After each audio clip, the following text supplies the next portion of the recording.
شروع اللہ کے نام سے جو رحمان و رحیم ہے۔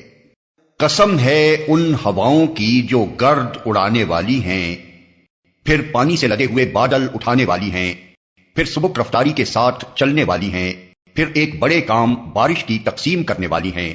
حق یہ ہے کہ جس چیز کا تمہیں خوف دلایا جا رہا ہے وہ سچی ہے اور جزائے اعمال ضرور پیش آنی ہے۔ قسم ہے متفرق شکلوں والے آسمان کی، آخرت کے بارے میں تمہاری بات ایک دوسرے سے مختلف ہے، اس سے وہی برگشتہ ہوتا ہے جو حق سے پھرا ہوا ہے۔ مارے گئے قیاس و گمان سے حکم لگانے والے جو جہالت میں غرق اور غفلت میں مدہوش ہیں، پوچھتے ہیں آخر وہ روز جزا کب آئے گا؟ وہ اس روز آئے گا جب یہ لوگ آگ پر تپائے جائیں گے۔ ان سے کہا جائے گا اب چکھو مزہ اپنے فتنے کا، یہ وہی چیز ہے جس کے لیے تم جلدی مچا رہے تھے۔ البتہ متقی لوگ اس روز باغوں اور چشموں میں ہوں گے، جو کچھ ان کا رب انہیں دے گا اسے خوشی خوشی لے رہے ہوں گے۔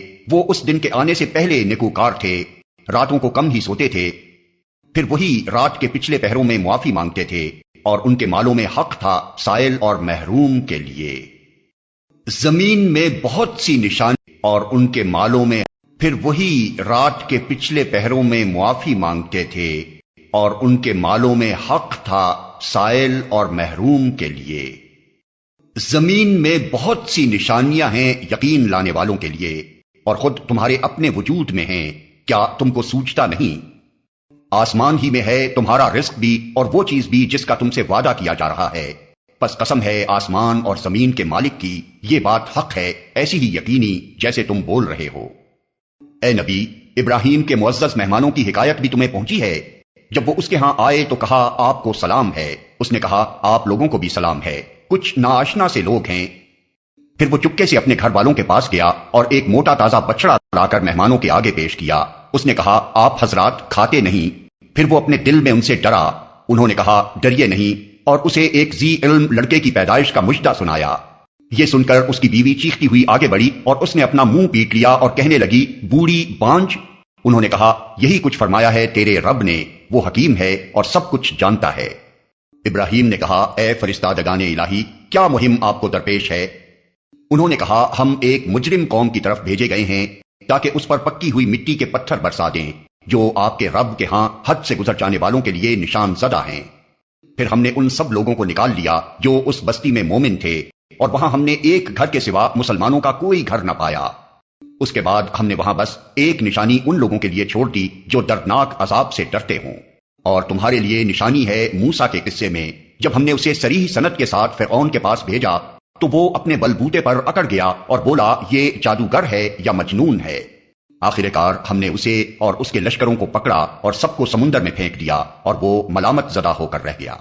اور تمہارے لیے نشانی ہے عاد میں، جبکہ ہم نے ان پر ایک ایسی بے خیر ہوا بھیج دی کہ جس چیز پر بھی وہ گزر گئی اسے بوسیدہ کر کے رکھ دیا۔ اور تمہارے لیے نشانی ہے سمود میں، جب ان سے کہا گیا تھا کہ ایک خاص وقت تک مزے کر لو، مگر اس تنبیہ پر بھی انہوں نے اپنے رب کے حکم سے سرتابی کی۔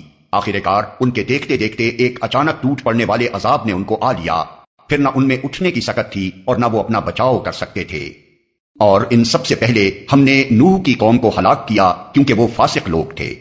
آسمان کو ہم نے اپنے زور سے بنایا ہے اور ہم اس کی قدرت رکھتے ہیں، زمین کو ہم نے بچھایا ہے اور ہم بڑے اچھے ہموار کرنے والے ہیں، اور ہر چیز کے ہم نے جوڑے بنائے ہیں شاید کہ تم اس سے سبق لو۔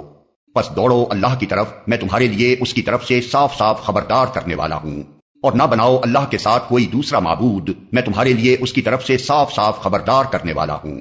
یوں ہی ہوتا رہا ہے، ان سے پہلے کی قوموں کے پاس بھی کوئی رسول ایسا نہیں آیا جسے انہوں نے یہ نہ کہا ہو کہ یہ ساحر ہے یا مجنون۔ کیا ان سب نے آپس میں اس پر کوئی سمجھوتا کر لیا ہے؟ نہیں، بلکہ یہ سب سرکش لوگ ہیں۔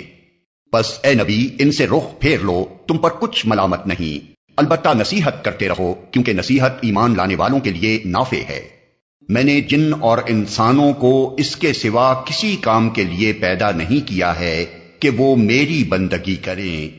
میں ان سے کوئی رزق نہیں چاہتا اور نہ یہ چاہتا ہوں کہ وہ مجھے کھلائیں۔ اللہ تو خود ہی رزاق ہے، بڑی قوت والا اور زبردست۔